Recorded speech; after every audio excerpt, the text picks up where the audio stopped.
Hey guys, Socket here. Today we're going to continue on with our Room EQ Wizard card audio tuning tutorial series, and we're going to have a look at the differences between using a USB microphone setup and an analog microphone setup for doing measurements in REW. So why is that important, you might ask yourself? Because the key difference between using a USB microphone setup and an analog microphone setup is the analog microphone setup allows you to take accurate impulse and phase measurements, which you can't do with a USB mic. So before we go much further, we probably should just backtrack a little and have a look at the differences between these two setups. Okay, so with a basic USB microphone setup, I'm going to have my USB mic just connected directly to my laptop via the USB cable, and I can use that either as a fixed position or as a moving microphone.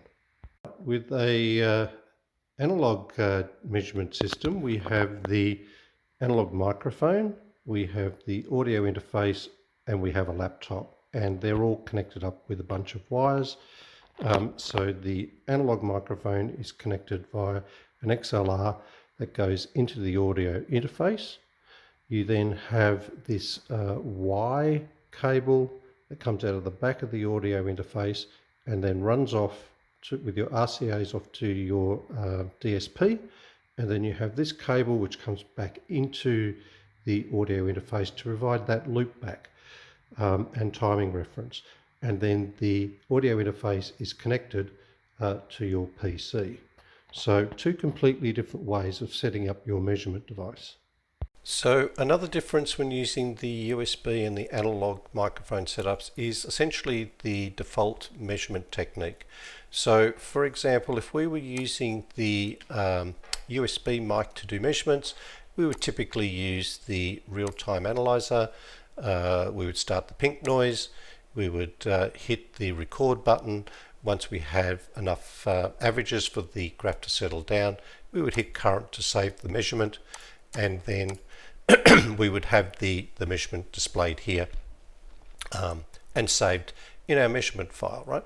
So that would be the USB measurement technique. If I was using an analog microphone, I would typically be doing sweep measurements. So I would go into the measurement tool, I would hit start after setting up the microphone at the listening position, and I would get this sweep signal, and then the measurement would be displayed. And here is the analog measure with the frequency response and the phase and impulse information. So let's open up some measurements in REW taken with a USB and an analog microphone, and let's start looking at the analog measure first. So here is a measurement of a subwoofer. You can see the frequency response in blue, you can see the phase information in red, and if we click on some of these other tabs, we can see distortion, we can see the impulse measure for timing, we can see group delay, and a bunch of other other stuff that is available when you use a analog measurement kit with a loopback timing reference. Now if I go and look at the same measurement using the USB microphone, you will see that we get the frequency response once again, but if I click on any of these other tabs, there is no further information because the USB setup does not have a hardwired timing reference that allows REW to have a zero timing point to be able to calculate and include all of that additional information like phase and impulse responses, etc., etc. So does this mean that I can't do all of my car audio tuning with just a USB microphone? And the answer is yes, you can. You can do it all. It just means that if you are doing your time alignment and phase alignment, you need to use different techniques, and I'll just explain that quickly.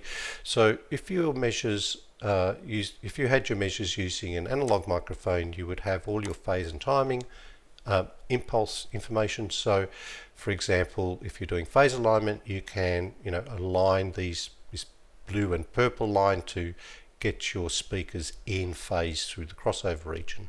Or if you're doing time alignment, you can use impulse responses to get these two peaks to absolutely line up together, so that you've got your speaker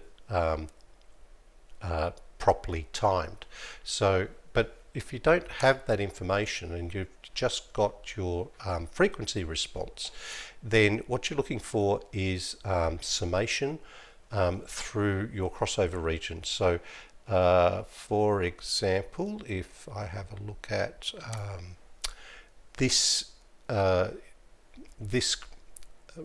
frequency response of my mids and tweeters, so this would be the tweeters here, this would be the mids here, and if we look at them all sort of together, we've got the tweeters in blue and the mids in green, and then the purple is the two pairs playing together, and you can see that that's summing up through the crossover region quite nicely. So if your timing and phase was not correct, you would end up with dips through this region.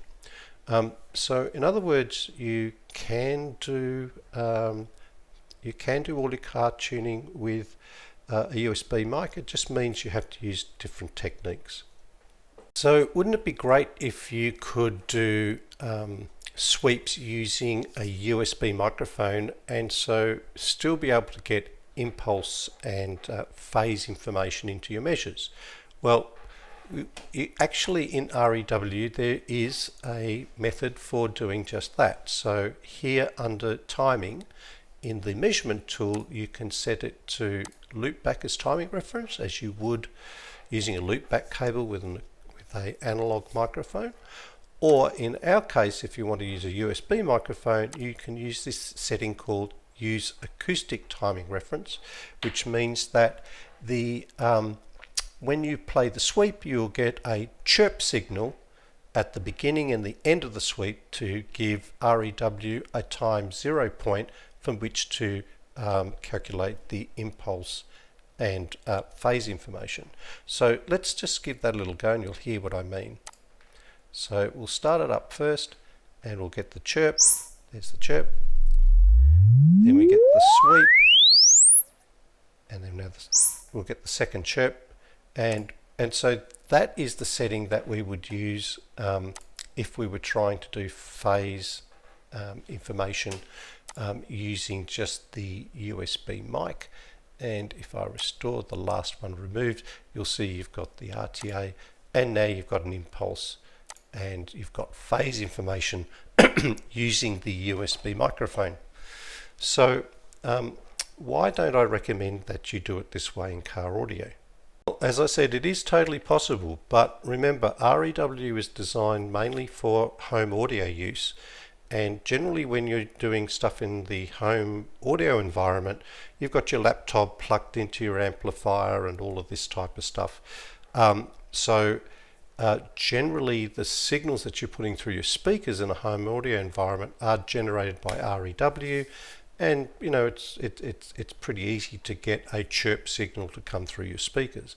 But in the car audio environment, you've got to either create a file of this sweep with the chirps included, copy that to your phone, set up the input outputs in your DSP so that the chirp is coming from one speaker, for example the left tweeter, and then all of the other inputs are set up as your right channel, and etc, etc, etc. There's a lot more to it than the analog system, where you've essentially got a cable that's looped back, and it's much easier to do your measurements, and they're probably more accurate. So while you can do sweep measures using the acoustic timing reference, it's much more difficult to set up in the car environment, and the level of accuracy, in my experience, is not as good as if you're using